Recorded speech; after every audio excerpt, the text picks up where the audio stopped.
मालूम सुनते हो, बार बार सुनते हो, लेकिन कभी एहसास नहीं करते इमाम की मेहनत का, इमाम की हसासियत का, इमाम की कुर्बानी का।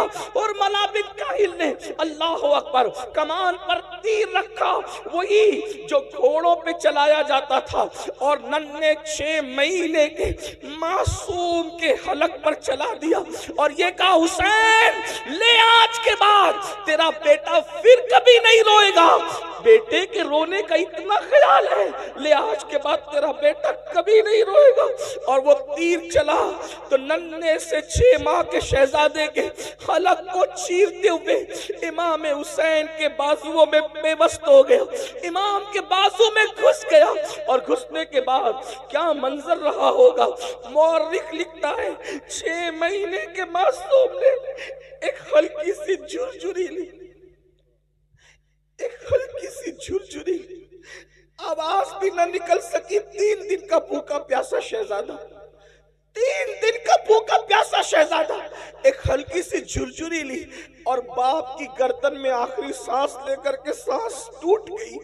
जैसे ही सांस टूटी, मेरे इमाम ने अपने बाजू और अपने बेटे के हलक से जैसे ही तीर खींचा, ऐसा खून की फुहार निकली, अल्लाह अकबर, कि इमाम आली मकाम ने उस खून की फुहार को अपने हाथ में लिया और उसके बाद हाथ उठाकर कहा, अल्लाह 18 साल के जवान बेटे की कुर्बानी तूने कबूल कर ली, ये 6 महीने की बच्चे की कुर्बानी भी कबूल कर ले, इसके सिवा मेरे पास कुछ नहीं है पेश करने के लिए। और जब आप नन्हे से मासूम का लाशा लेकर मैदान से जब खेमे की तरफ आए तो सैयदा शेरबानो और सैयदा ज़ैनब आपस में बातें कर रही थी। देखो, हम तो पहले ही कह रहे थे, हुसैन पाक नहीं मान रहे थे, आखिर पानी दे दिया ना, इसीलिए तो बच्चे के रोने की आवाज नहीं आ रही है। जैसे ही मेरे इमाम अली अस्कर पाक का लाशा लेकर के पहुंचे आस्तीन में छुपा करके, तो सैयदा ज़ैनब ने कहा, देखो ना भैया, मैंने तो पहले ही कहा था ना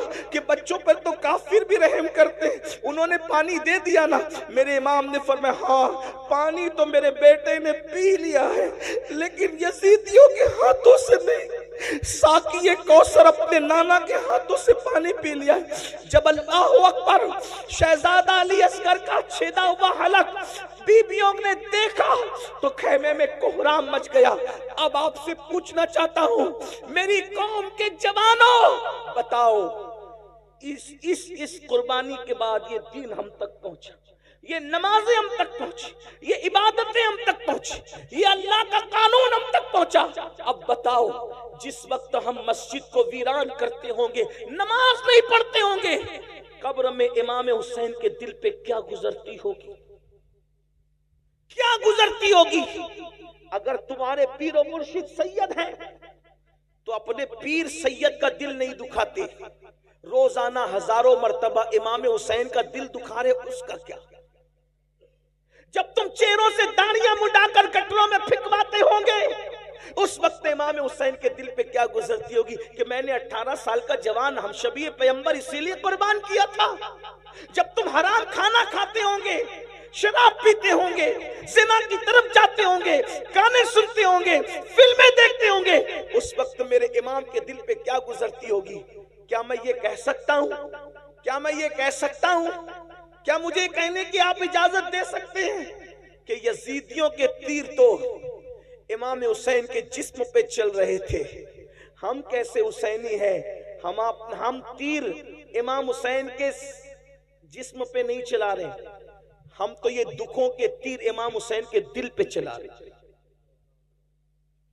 क्या मुंह दिखाओगे क़यामत के दिन इमाम हुसैन के नाना को, क्या मुंह दिखाओगे क़यामत के दिन इमाम हुसैन के बाबा को, क्या मुंह लेकर जाओगे। दीन से अपना ताल्लुक क्या रह गया।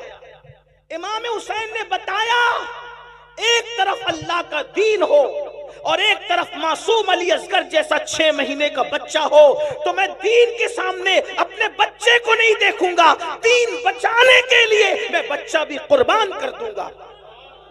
और आज हम क्या कर रहे हैं, अल्लाह के दीन को पैरों तले कुचल रहे हैं, अल्लाह के दीन को पीठ के पीछे डाल रहे हैं। बताइए तो सही, हम यजीदियत के रास्ते पे कहीं ना कहीं चल पड़े हैं। इसलिए इतनी बड़ी कॉन्फ्रेंस जहां हजारों हुसैनी मौजूद है, सहाबा और अहलुल बैत के उशाक मौजूद है, मेरी गुजारिश है इस बात का एहसास करो कि हमारे लिए सबसे बड़ी चीज अल्लाह का दीन है, इस्लाम है, कुरान है, ईमान है। मेरे इमाम ने 18 साल का कड़ियल जवान शहजादे अली अकबर को कुर्बान कर दिया दीन के लिए, और हम 250 रुपए की चप्पल बेचने के लिए झूठी कसम अल्लाह की खा लेते हैं। कोई मोबाइल चोरी कर रहा है, कोई चप्पल चोरी कर रहा है, कोई सूद के धंधे कर रहा है, कोई हराम कारोबार कर रहा है। मुसलमानों बताओ दीन से अपना ताल्लुक क्या रह गया? याद रखना, दीनदारी अपने अंदर पैदा करो। आज भाई भाई में इख्तिलाफ है, ये क्या हुसैनियत है? भाई भाई में झगड़ा है, ये क्या हुसैनियत है? नहीं मेरे भाई, ये हुसैनियत नहीं है। हुसैनियत क्या है? करबला वालों की पहचान क्या है? अल्लाह अकबर। जब करबला हो गया, करबला होने के बाद इमाम ज़ैनुल आबिदीन पाक मदीने मुनव्वरा आ गए, आपकी शादी भी हो गई, कई दिन गुजर चुके। अल्लाह अकबर। कभी नहीं हंसे इमाम ज़ैनुल आबिदीन, कभी नहीं हंसे करबला के बाद, कभी नहीं मुस्कुराए, कभी ठंडा पानी भी नहीं पिया, कभी अच्छा खाना भी नहीं खाया, जल्दी सोते भी नहीं थे, रात दिन इबादत इबादत इबादत, रोना रोना रोना।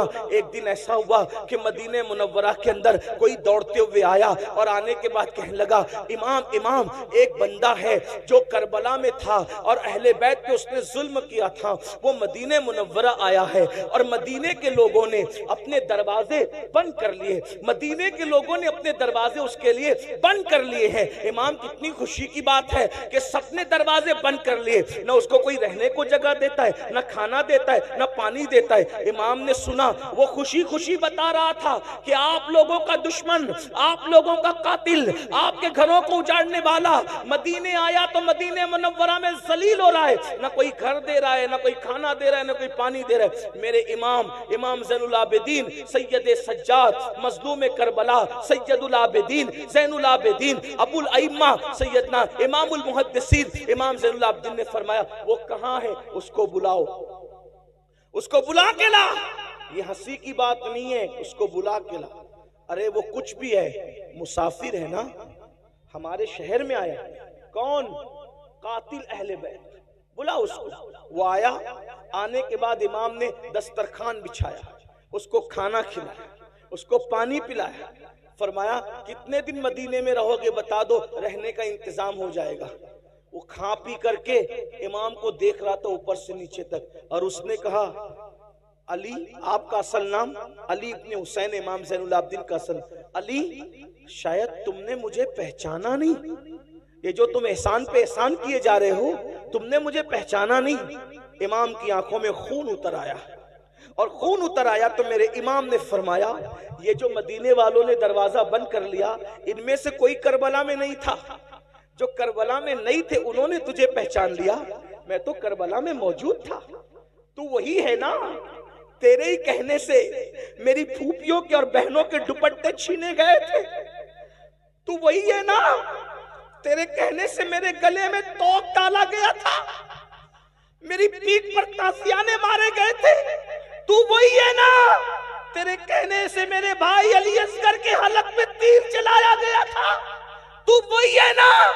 तेरे कहने पर इमाम ज़ैनुल आबिदीन ने फरमाया, मेरी पीठ के नीचे बीमारी में जो बिस्तर था वो तक खींच लिया गया था, चूल्हा तक लूट लिया गया था। तू वही है ना? वही है ना? वही है ना? उसने कहा, मैं तो वही हूं।